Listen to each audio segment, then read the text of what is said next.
We actually have a few general questions around Purple Heart, transfer of entitlement, and other topics under the post 9/11 GI Bill. One person asked, my husband is a Purple Heart recipient and 100% permanent in total. He was medically retired in 2006.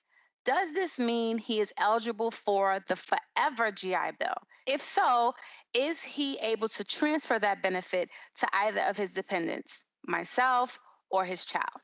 Great questions. So, Purple Heart eligibility under the post 9/11 GI Bill is something new that just came with the Comey Act. So, I'm very excited to just take a second and walk through that.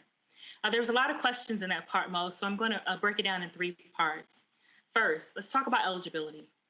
For any service member or veteran who received a Purple Heart on or after September 11th, 2001, you're now automatically eligible for the post 9/11 GI Bill at the 100% benefit level. This will cover your tuition and fees, monthly housing allowance, books and supplies, as well as the Yellow Ribbon program we discussed earlier. Secondly, the forever part of the Comey Act. This is for anyone who got off active duty on or after January 1st, 2013. You no longer have a time constraint to use your benefits.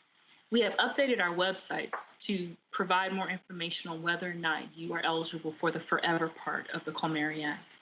And lastly, regarding the transfer of benefits, unfortunately, VA has no authority to approve the transfer of benefits.